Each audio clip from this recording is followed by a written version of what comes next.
सखी सहेली कार्यक्रम आप सुनेंगे बस थोड़ी ही देर में।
सखी सहेली।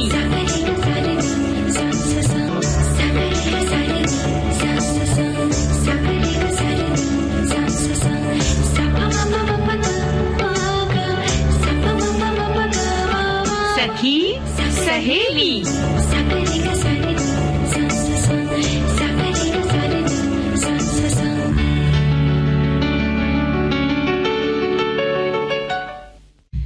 सखी सहेली कार्यक्रम सुनने वाली सभी सखियों और सखाओं को मंदाकिनी जोशी और संगीता श्रीवास्तव का नमस्कार। कैसी हैं संगीता जी? हाँ बिल्कुल ठीक हूँ, मैं अच्छी हूँ। लेकिन मंदाकिनी जी देखिए, ठंड धीमी धीमी सी गुलाबी गुलाबी सी शुरू हो गई है। बिल्कुल बिल्कुल, और आपके चेहरे की रंगत भी गुलाबी गुलाबी सी लग रही है आज तो। मुझे लगता है आज आप टिफिन जब कर रही थी, मैंने देखा आप गाजर का हलवा खा रही थी। मौसम भी है, मौसम भी है, यानी गाजर का हलवा आपने बना लिया है। और आपसे जिक्र हो रहा था तो आपने कहा कि दाल का हलवा, बादाम का हलवा, ये सभी इसी मौसम में खाना चाहिए ताकि चेहरे की जो रंगत है वो गुलाबी गुलाबी हो जाए। वैसे ये मौसम जो है ना मंदाकिनी जी, वो कुछ ऐसा ही है कि खूब सारी अच्छी अच्छी चीजें जो है वो बाजार में है। सब्जी चाहे ले लीजिए, चाहे ये सब चीजें ले लीजिए, तो मजा आता है। बिल्कुल मजा आता है। और मुझे आपको गाजर का हलवा खाते देखकर बड़ा मजा आया था, लेकिन और भी मजा तब आएगा जब वो हलवा आप मुझे भी खिलाएंगी। जी बिल्कुल। तो चलिए, हमारे श्रोता कहेंगे कि आज तो दोनों सखियां हलवे में ही उलझ गई हैं। और ये बताने ही नहीं वाली क्या कि आगे कौन कौन से कार्यक्रम होने वाले हैं। जी हाँ, आज हम बात करेंगे कुछ एक अंतर्राष्ट्रीय दिवस है, तो अपराध और नरसंहार के पीड़ितों का अंतर्राष्ट्रीय स्मरणोत्सव दिवस है। और आज अंतर्राष्ट्रीय जो भ्रष्टाचार विरोधी दिवस है, ये भी हम मना रहे हैं। बिल्कुल। इसके अलावा जैसा कि हमने कहा कि आज संगीता जी के चेहरे की रंगत कुछ खास है, तो रंगत जो सर्दी के मौसम में कैसी होती है, इस पर थोड़ा चर्चा करेंगे। और साथ ही हम बात करेंगे चुकंदर की, है ना, कि चुकंदर को खा के आप किस तरह से प्राकृतिक निखार ला सकते हैं। आजकल आ भी रहे हैं। बिल्कुल, चुकंदर तो बहुत मात्रा में आ रहे हैं और हमें समय समय पर खाते भी रहने चाहिए। तो लेकिन पहले गीत सुन लिया जाए। बिल्कुल।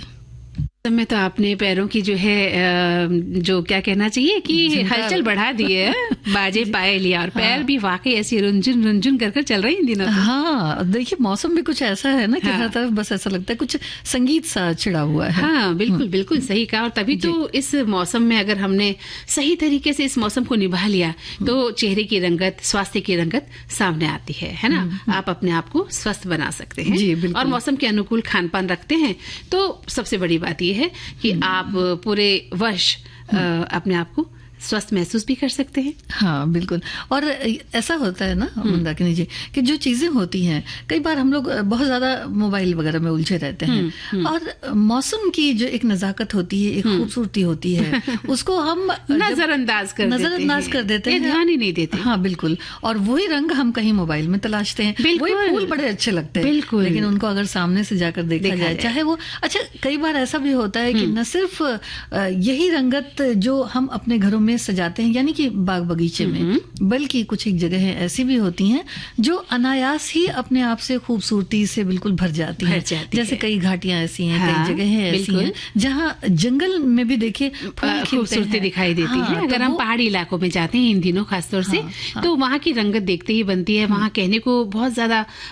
एक बात और कहती हूँ आपसे मैं, अगर आप राजस्थान गई हैं तो वहाँ का जो डेजर्ट है ना, उसमें भी एक खूबसूरती सर्दी के मौसम में देखी जा सकती है। भले ही वहाँ पर पेड़ पौधे नहीं है, लेकिन वहाँ की मिट्टी, वहाँ की जो सीनरी है, वहाँ का जो दृश्य है, प्राकृतिक दृश्य है, और जिस तरह के वहाँ पेड़ हैं, वो उतनी ही खूबसूरत लगते हैं सर्दी के इस मौसम में। यानी कि हर चीज ढल जाती है। हाँ, और देखने वाले की आंख में सुंदरता होनी चाहिए। हाँ, बिल्कुल, बिल्कुल। आपने बहुत बड़ी बात कही कि हम मोबाइल में वो सब तलाशते हैं जो प्रकृति में ठीक हमारे सामने है। हमें थोड़ा सा आंख उठाकर देखना है और वक्त निकालना है उसके लिए। और उसका असर हमारी सेहत पर भी होता है, हम लोगों पर भी होता है। जब हम इतने करीब से प्रकृति को देखते हैं तो वो रंगत कुछ ना कुछ हमारे अंदर भी आती है। बिल्कुल आती है। और इसलिए तो मैंने आपको कहा ना कि गाजर का हलवा हो या दाल का हलवा हो या कोई भी हलवा हो, हमारे शरीर को अच्छा बनाता है।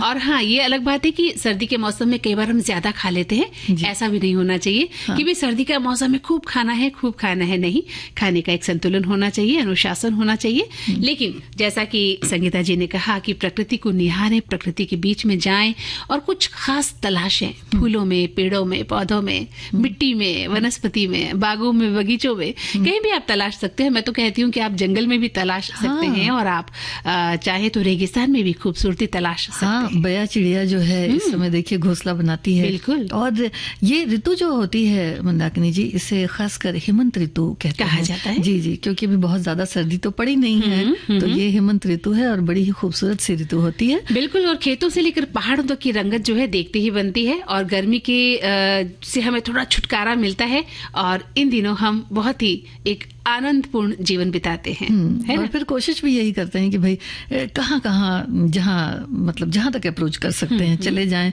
और वहाँ की खूबसूरती को निहारें। और वैसे अगर देखा जाए तो जो हमारे किसान भाई हैं, उनकी मेहनत का भी रंग हर तरफ नजर आता है।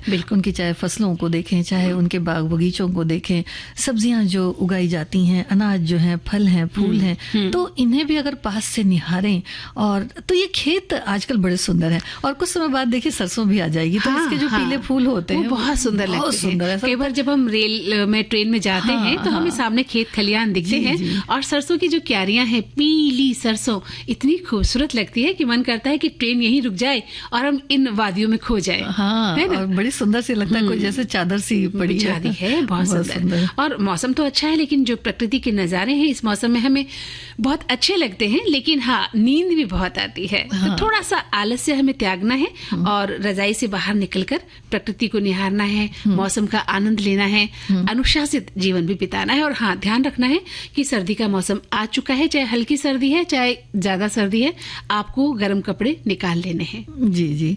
और इस जो ये सीजन है, यानी कि ऋतु है, इसे प्री विंटर सीजन भी कहते हैं। और ज्यादातर आपने देखा होगा कि त्योहार भी इसी समय पे खूब पड़ते हैं। जी, तो उनका भी अंदाज बड़ा निराला होता है। बहुत ही सुखद, आनंददायक ये है समय। कार्तिक, अगहन और पौष मास वर्ष की ये सबसे ज्यादा आनंददायक बिल्कुल हो जाती है। और लोगों के जो व्रत उपवास भी शुरू हो जाते हैं, खासतौर से हमारी महिलाओं के।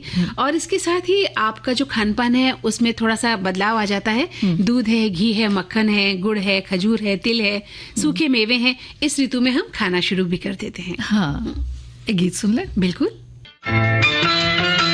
विविध भारती पर हर रोज दिन में 1 बजे विविध भारती की गीत माला आपके साथ। जन्म जन्म का साथ है तुम्हारा। इस कार्यक्रम में हर पायदान पर होगी आपकी भागीदारी। हम और तुम, तो हम और आप पिरोएंगे गीतों की इस माला के मोती साथ साथ। हम साथ हैं। जुड़े रहिए हमारे साथ विविध भारती के फेसबुक पेज पर। विविध भारती की गीत माला हर रोज दिन में 1 बजे।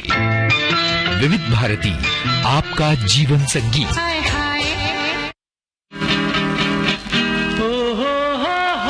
आवाज की दुनिया का फरिश्ता मोहम्मद रफी। ऐसे नगमे जो दिल की गहराइयों में गूंजते हैं। वो जब याद आए, बहुत याद आए। मोहम्मद रफी की जन्मशती पर हमारा विशेष कार्यक्रम। हाँ तुम मुझे यूं भुला न पाओ। उजाले उनकी यादों के, रविवार 15 दिसंबर शाम 4 बजे सिर्फ विविध भारती पर।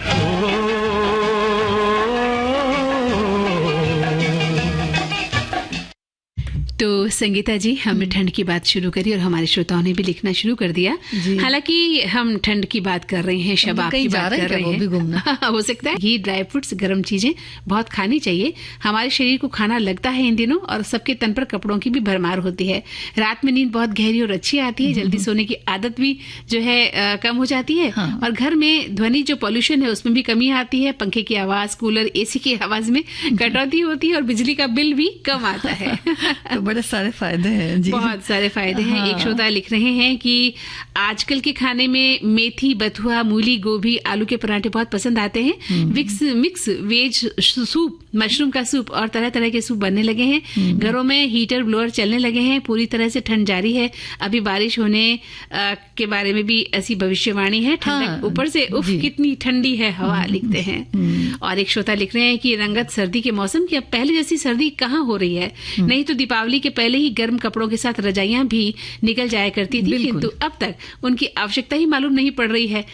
केवल सुबह शाम की ही ठंड है और ऐसे में माहौल में गर्म पौष्टिक आहार सामग्री का ज्यादा सेवन करने से अपच या अन्य बीमारियां भी हो जाती हैं, क्योंकि ग्लोबल वार्मिंग का ही परिणाम है कि ऋतुएं विपरीत होती जा रही हैं। इसलिए कहते हैं, देखिए बीच बीच में हम लोग कितनी बातें भी करते हैं कि पेड़ लगाने चाहिए, क्योंकि इससे जो ऋतु परिवर्तन है उस पर बहुत असर पड़ता होगा, लेकिन हम जो है वो प्रकृति का दोहन करने में लगे हुए हैं। हाँ, तो इसी वजह से ये सारी चीजें हैं हो कि रही मतलब ठंड के मौसम में ठंड का एहसास नहीं होता। गर्मी में फिर लगता है कि बहुत ज्यादा गर्मी है।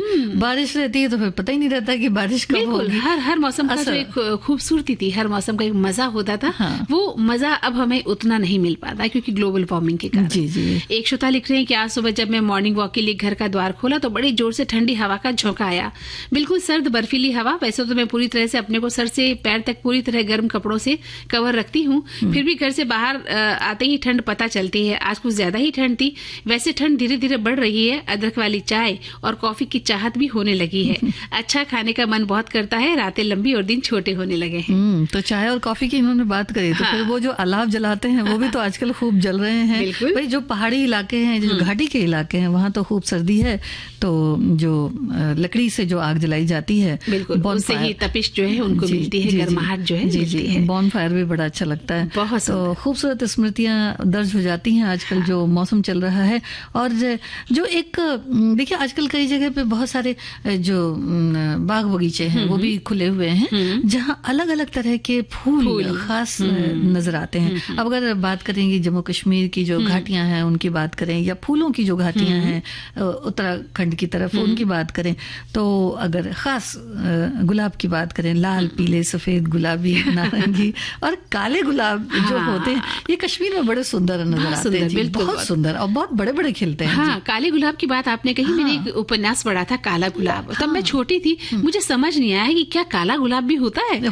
हाँ, लेकिन धीरे धीरे जब मैं बड़ी होती गई उसके बारे में मुझे जानकारी मिली कि गुलाब की भी कई तरह की जो है कैटेगरी है और कई तरह के रंग गुलाब के मिलते हैं। और गुलाब की खेती भी, हमारे एक श्रोता थे वो हमें बताते थे कि वो कश्मीर में गुलाब की खेती किया करते हैं और गुलाब के बारे में हमें भरपूर जानकारी वो दिया भी करते थे। तो इन दिनों जो मौसम है बहुत ही खूबसूरत है। और अगर आप अपने गांव जाना चाह रहे हैं तो वहां आप खूब हरे भरे चारागाह देख सकते हैं। पहाड़ी और मैदानी इलाकों में पशुओं और मवेशियों के लिए भी बहुत ज्यादा अभी आपको उनका भोजन जो है उपलब्ध मिल सकता है कि वो मवेशी जो है पशुओं को चराते हैं। तो वहीं ठंड के मौसम में पंछियों का जो डेरा है वो भी हमें नजर आने लगा है। खूबसूरत पंछी जल स्रोतों के आसपास नजर आते हैं और बहुत खूबसूरत नजारा होता है ये, है ना।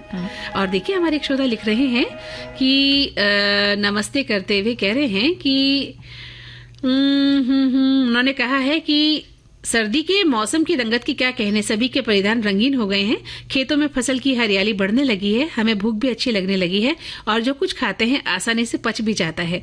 हर व्यक्ति सर्दी में चल भले ही ठिठुर रहा हो, लेकिन सर्दी की एनर्जी बढ़ जाती है शरीर की और कोई काम करते हमें आलस नहीं रहता। नई नई सब्जियां बाजार में आ रही हैं, तरह तरह के साग सब्जियां आ रही हैं जो हर तरह से पौष्टिक हैं।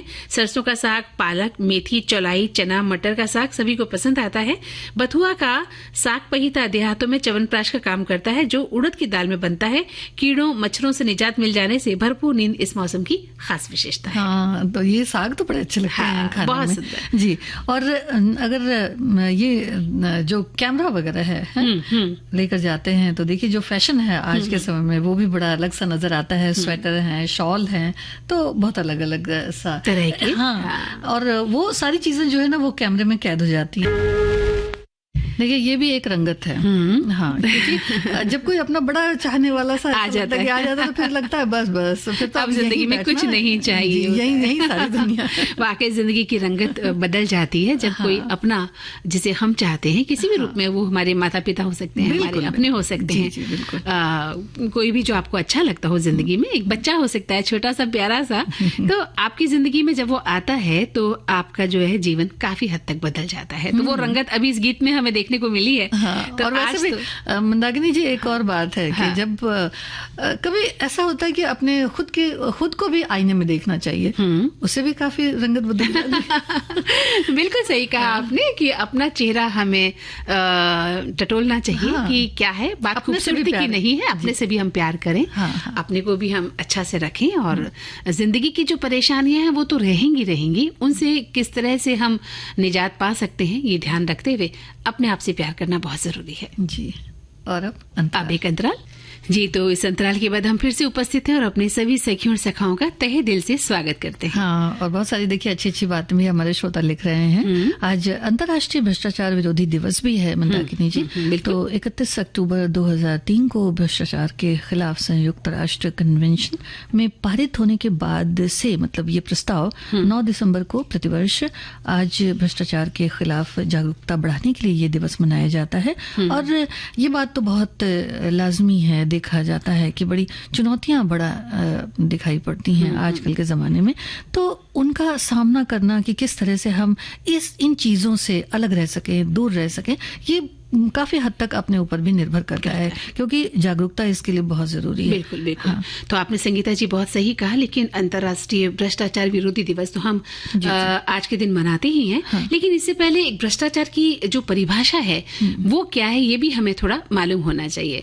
तो जहां तक हम समझते हैं जो लोग हैं, जो भी लोग हैं, आम लोग हैं, उनके द्वारा बेईमानी या धोखाधड़ी करना, और ये एक तरह का अपराध है जिसमें कोई व्यक्ति या संगठन अपने फायदे के लिए अवैध लाभ या शक्ति का दुरुपयोग करता है और भ्रष्टाचार की कई गतिविधियों में शामिल होता है, जैसे कि रिश्वत लेना, रिश्वत देना, है ना, और कई तरह के गबन करने और लोगों को डराना धमकाना, किसी तरह से अपने काम को पहले करवाना। मतलब ये तो एक क्यू होता है, एक क्यू लगती है कि आपके काम की बारी आएगी तब आपका काम होगा, लेकिन कुछ लोगों को बिल्कुल भी कहते हैं ना कि कंट्रोल नहीं होता कि वो अपने काम में देरी बर्दाश्त करें और इसके लिए वो उसका शॉर्टकट ढूंढते हैं और वहीं से कहीं ना कहीं भ्रष्टाचार की शुरुआत होने लगती है। जी जी। और इसकी जब शुरुआत हो जाती है ना मंदाकिनी जी, तो ये होता है कि भाई जो इसमें नहीं जाना चाहते हैं वो भी किसी न किसी तरह से अगर वो जागरूक ना रहें तो वो घसीटे जा सकते हैं इसमें। तो इसलिए जागरूकता बहुत जरूरी है, और खासकर जब हम बात करते हैं जो सोशल मीडिया है, इसके जरिए भी बहुत बार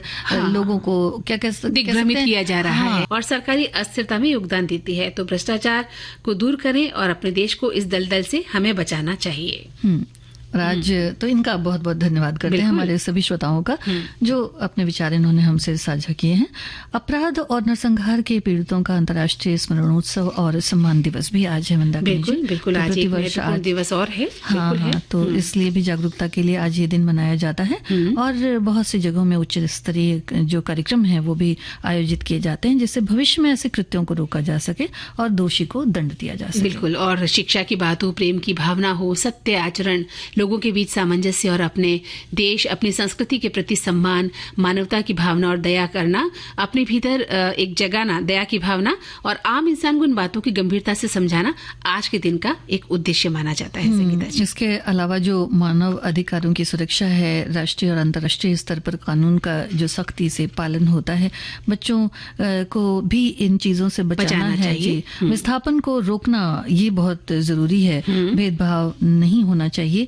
और ये जो कहते हैं कि जेनोसाइड यानी नरसंहार, ये एक वैश्विक चुनौती है मंदाकिनी। हाँ, इससे हमें बचना चाहिए और इसका बिल्कुल रुकाव होना बहुत जरूरी है। इसके अलावा सख्त कानून होना चाहिए। भ्रष्टाचार की बातों समाज और लोकतंत्र जैसे किसी भी व्यवस्था को पूरी तरह से बर्बाद करने में ये सक्षम होता है, तो जिससे देश बड़ी तेजी से पतन की ओर बढ़ता है। हमें इन सभी बातों का ध्यान रखना चाहिए कि अपराध और नरसंहार के जो पीड़ित हैं उनका हमें सम्मान करना है, उनको याद करना है और आगे से ऐसी घटना न हो, इस बात का भी हमें ध्यान रखना है। जी, तो संगीता जी, हम बात कर रहे थे आज के खास दिवस की। तो हमारे एक श्रोता लिख रहे हैं कि नरसंहार शब्द की उत्पत्ति 1942 में पॉलिश यहूदी वकील राफेल लैम्किन द्वारा की गई थी। उनकी पुस्तक axis rule in occupied Europe 1944 द्वितीय विश्व युद्ध के दौरान हुए विद्रोहियों रिवाइवल होलोकास्ट में प्रकाशित हुई थी और उनकी नरसंहार की कोशिशों को जितनी भी कोशिशें थी अंतर्राष्ट्रीय कानून के तहत अपराध घोषित कर दिया गया था। और एक श्रोता लिख रहे हैं कि अपराध और नरसंहार से पीड़ितों का स्मरणोत्सव और सम्मान,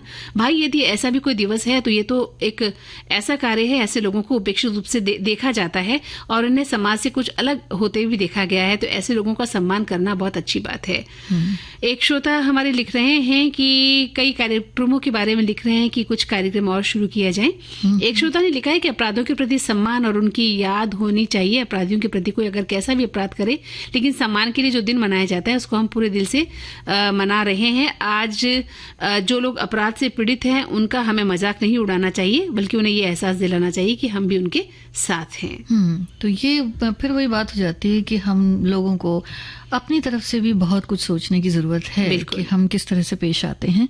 और ये दिन तो इसलिए खास मनाया जाता है, तो इस बात को हमेशा ध्यान में रखना चाहिए। हाँ, नहीं कि ये दिवस ही हो गया तो बस, बल्कि इन चीजों को हमेशा ध्यान में रखना चाहिए।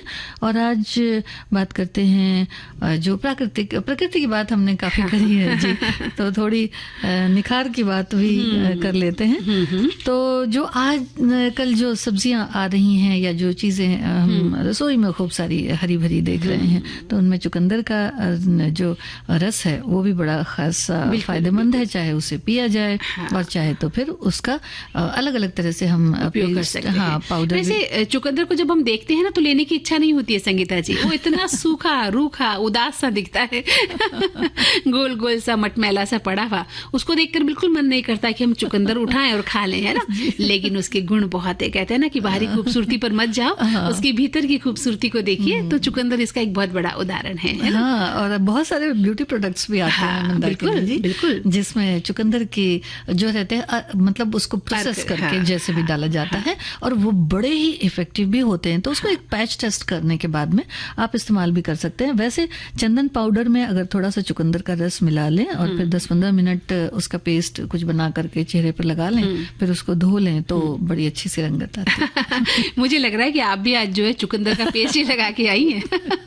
और है ना, सबसे बड़ी बात यह है नहीं लगा के आई, तो भाई आज तो कुछ बात तो है। आपके चेहरे का ग्लो तो यही बता रहा है कि गाजर का हलवा ज्यादा हो गया है या फिर चुकंदर का जो पेस्ट है वो ज्यादा लग गया है ना। और देखिए, चुकंदर की बात जब हम कर रहे हैं तो इसको लगाने के साथ ही हम इसको खाना भी शुरू करें। सुबह जब हम सलाद खाते हैं खाने के साथ दोपहर में, तो सलाद के रूप में भी इसे खाया जाए तो अच्छा लगता है। चुकंदर का सूप बनाकर आप पी सकते हैं।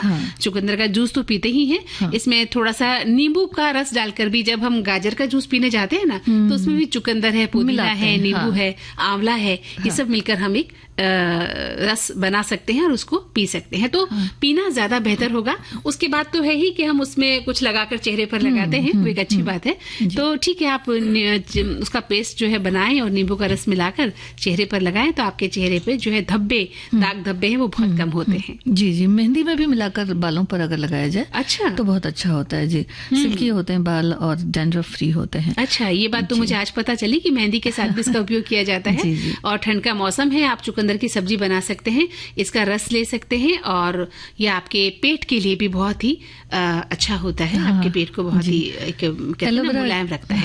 एलोवेरा जेल के साथ भी आप लगा सकते हैं इसको, और दही में मिलाकर भी इसका फेस पैक बनाया जा सकता है, जिससे टैनिंग जो है वो दूर हो जाती है। शहद के साथ मिलाकर भी इसका रस लगाने से मुहासे और दाग धब्बों में कमी आती है। और आजकल तो बहुत जरूरी है चेहरे का सुंदर दिखना। हर व्यक्ति लगा हुआ है कि वो किसी न किसी तरह से खूबसूरत दिख जाए। थोड़ा सा रूखापन भी आ जाता है ना, आजकल मौसम कुछ ऐसा है, तो ये चीजें थोड़ा इस्तेमाल करेंगे। जो ये प्राकृतिक उपचार हैं इन्हें हम कर सकते हैं। और लेकिन एक बात बताती हूँ मैं आपको, एक दिन लगाने से कभी हमारा चेहरा खूबसूरत नहीं हो सकता। एक सालों साल का ये अभ्यास है। आप इसे अपनी डेली रूटीन में शामिल करें और उसके बाद आप देखिए, इसको पिए, इसको खाएं, इसका सेवन करें और साथ ही चेहरे पर लगाएं, बालों पर लगाएं, आप जो आप चाहते हैं, क्योंकि इसमें विटामिन है, मिनरल्स हैं, एंटीऑक्सीडेंट्स हैं और बहुत सारी चीजें हैं जो आपको भीतर से मजबूत करती हैं। आपका खून बढ़ाती हैं, है ना, और आपके चेहरे की रंगत।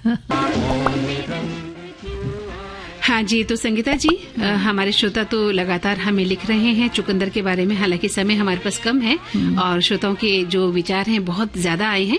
एक श्रोता लिखते हैं कि चुकंदर के रस में बीटा लेस होता है जो शरीर में ब्लड जो कोशिकाएं हैं उनको बढ़ाता है और जिससे त्वचा का रंग निखरता है। एक श्रोता लिखते हैं कि चुकंदर रक्तचाप को नियंत्रित रख सकता है, इससे हृदय रोग और स्ट्रोक का खतरा भी कम हो जाता है। चुकंदर खाने से ऑक्सीजन के उपयोग और सहन शक्ति में सुधार करके आप अपनी शक्ति को बढ़ा सकते हैं।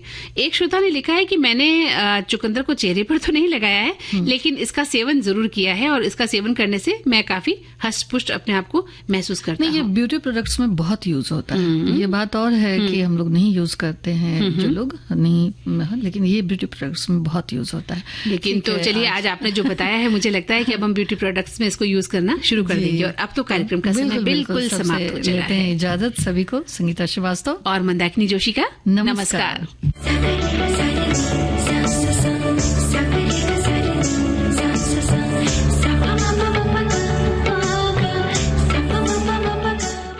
इस कार्यक्रम की प्रस्तुतकर्ता है अनुश्री पाठक।